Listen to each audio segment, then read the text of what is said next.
Hello, hello, and welcome to this week's episode of The Hard Choice. My name is Brad Draper, and I have with me a dude that is amazing. His name is Sam Gouff. Did I say your last name right? I've always said Gouff. It's Gouff. Wow, I messed that up the whole time. Oh, it's okay. He's never corrected me. Too good. You guys are in for a treat. I'm super excited for this episode, and it kind of is a last minute, everything lined up perfectly. It did. To be honest. I originally had two people I was interviewing for the next 2 months. One got actually three. One had knee surgery, one got sick, and then one couldn't make it.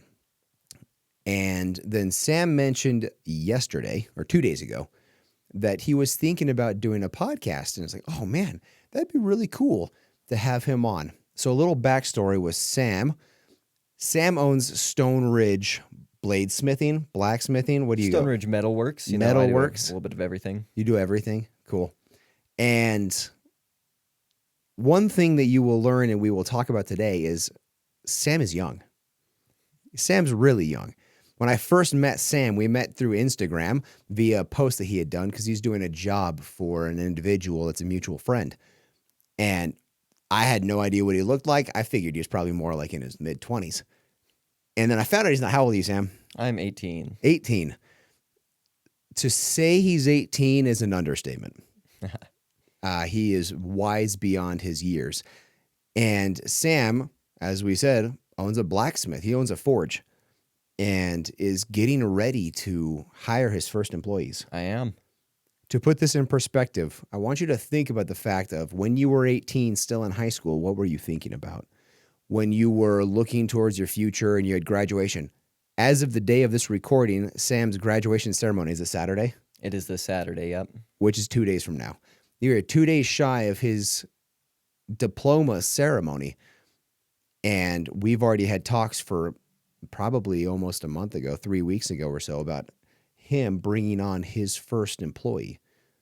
Where were you when you were in high school? Where were your thoughts? And that is a little bit what I wanted to talk to Sam about. This is somewhat of a time capsule for him, which will be cool because he can look back in years from now and see, wow, that was the first podcast I ever did. That's when I first started. I didn't have any employees back then. I was still in high school back then.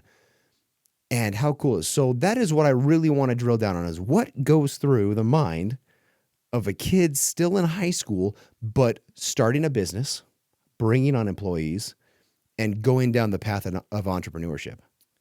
Well, I didn't have a very typical high school experience. I've faced a lot of challenges over these last 3 years, including a lot of mental health issues that have taken me in and out of school. And but they've opened doors. I've gotten all of these opportunities to learn thinking errors and mindset tricks and all of these ways to improve the way I view myself, the way I view others, the way I view work, and the way I view just overall effort and overcoming hardship. But, it really, going through hard times gives you the ability to coast through easy times because you're prepared. You've built yourself up to overcome the challenges that you've faced, and you're ready to advance to the next level, And it's all about just pushing yourself as hard as you can because I always like to think you can't go too far, but you definitely can't go far enough. So you might as well push yourself as hard as you can. Being young and trying to start a business can be very difficult. You face a lot of doubt from others. You can face a lot of doubt from yourself. And it's really hard to be taken seriously unless you have presented yourself as a serious person. So I think that's really important for young people to realize that you can still do anything you want regardless of age, but you have to be prepared for the fact that it doesn't happen overnight and it's a lot more work than you may expect. Yeah, I really like that. That is something to think about. You can never go too far. Let's say it again. You can never go too far, but you can definitely not go far enough. That is awesome. I really like that. And it's got me wondering, got me pondering, and got me thinking. Being at the age, I'm sure you have a ton of doubt. Yes. And it's very interesting on who you surround yourself with. Have you found that as you've adapted and molded who you surround yourself with, the doubt of others or the support of others has changed.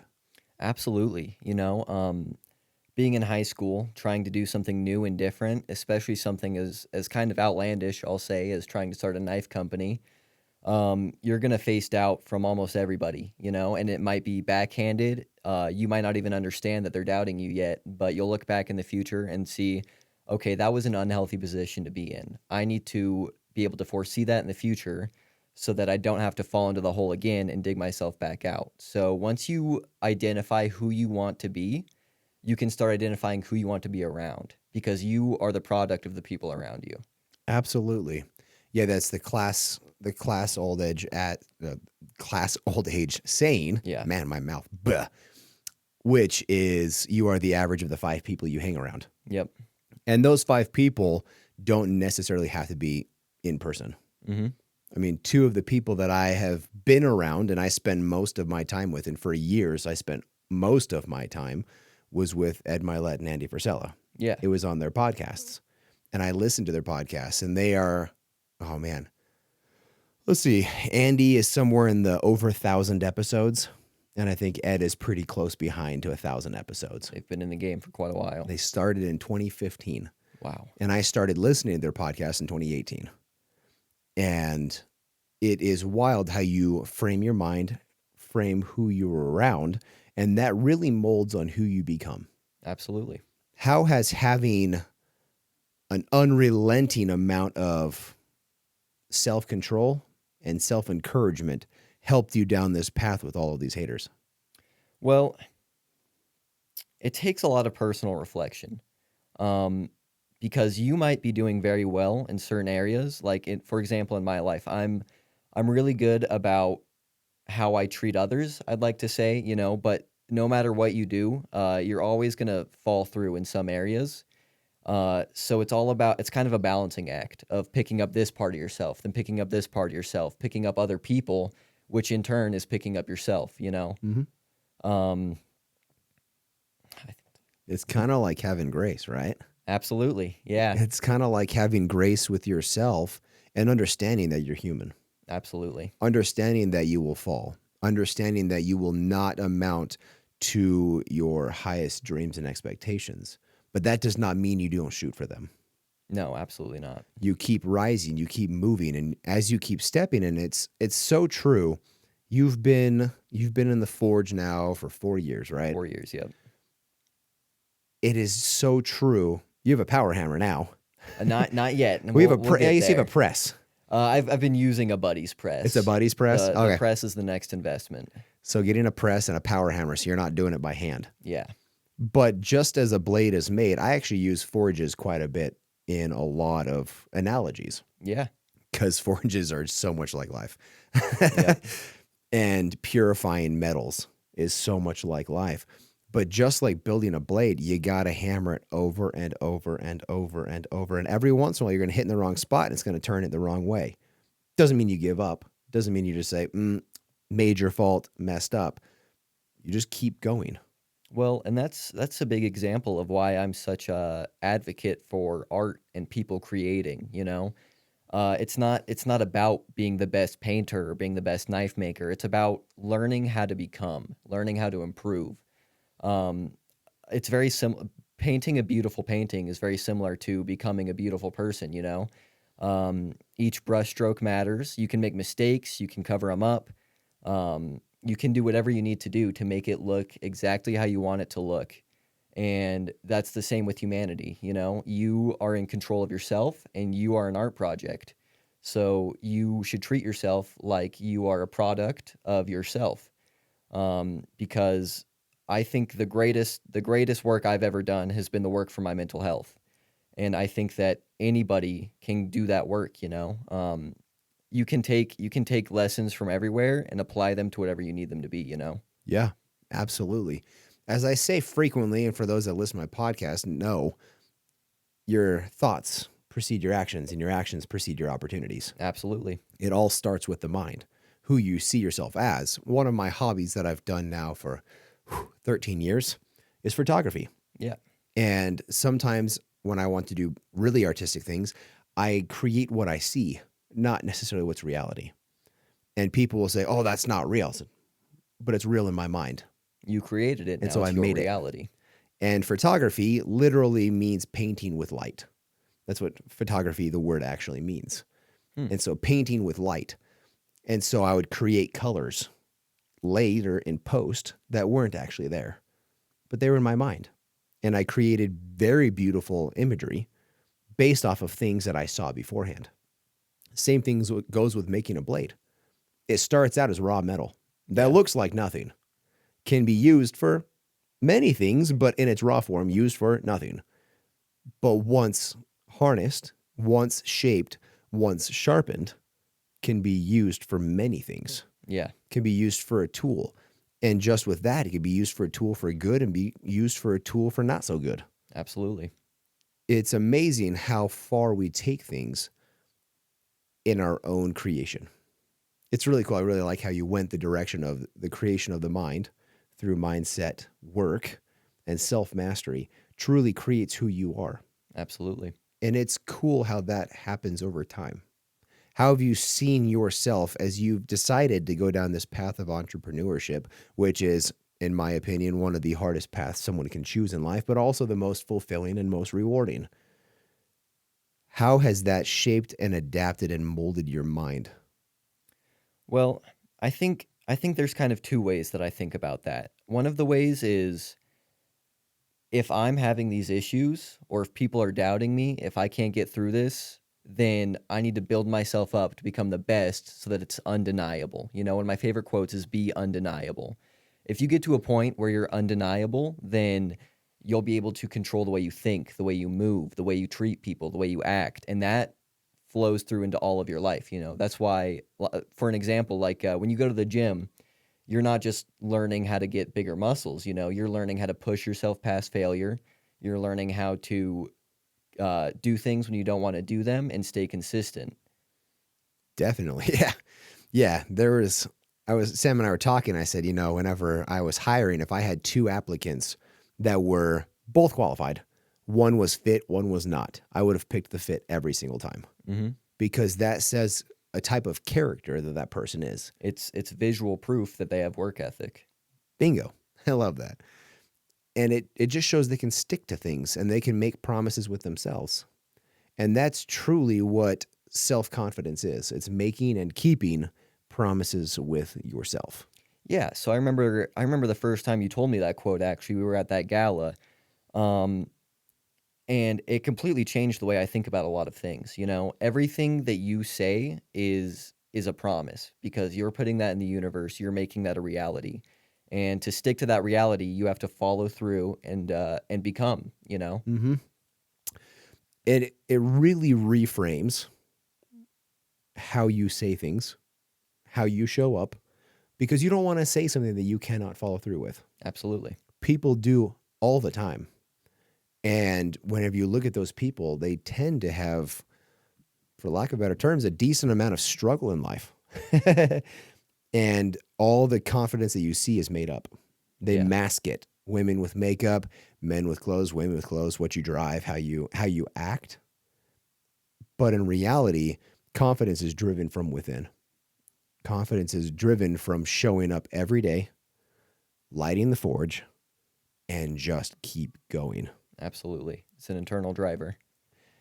And it's such hard work. It is. I mean, your forearms are probably like ridiculously strong. By the end of the day, they're looking pretty big. Got a forearm pump like nobody's business from sitting there hammering all the time. Yep. So, what is your favorite type of creations? My favorite type of creation is expression. I think if you can find a point that you want to say or teach or prove, and you can turn that into something physical and tangible that people can see and know, okay, well, this person took this idea and made it real.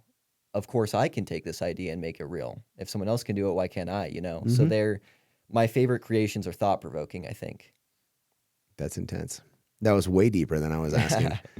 And this kind of shows you how Sam thinks. He is much wiser beyond his years, like I said before. He says he's 18. I don't think the kid's 18. He might be 18 in physical years, but not mental years. And that comes with the work, that comes with the trial. And it is beautiful in the fact that you stated you battled some mental health issues, Mm-hmm. and that's brought you to here. Yeah, So it served you. absolutely. I know so many people that I can think of one very specific that's his identity. All he talks about is his mental health. I think that can be a very dangerous track to go down. Yeah. Oh, yeah. And that's all he talks about. He's a very big advocate for expressing mental health and being vocal and talking. And that's how he resolves it, is by talking about it, which is very dangerous. Well, and I think mental health is secondary to spiritual health. So that shows like where your spirit is. If you are focused on your challenges and the troubles that you have in your own mind, Mm-hmm. then that shows that you're in turmoil. You have things to work through. So instead of sitting around and focusing on everything that's wrong, that is your brain and your body telling you that you need to move, you need to get up, you have to improve. Yeah. And as you just said, you need to change your state. Mm-hmm. You said move, get up. So often we try and battle our mind with our mind. That doesn't work. No, It's mind with body. absolutely. Your body overcomes the mind. It is literally impossible to be physically moving, something that takes intention and work. It's impossible to be there and be depressed at the same time. Yeah. It's two different chemical cocktails. One that needs to drop norepinephrine and epinephrine or adrenaline, and then the other one and dopamine, and the other side, which is the complete inverse, which is the suppressed high level of energy in the negative. Yeah.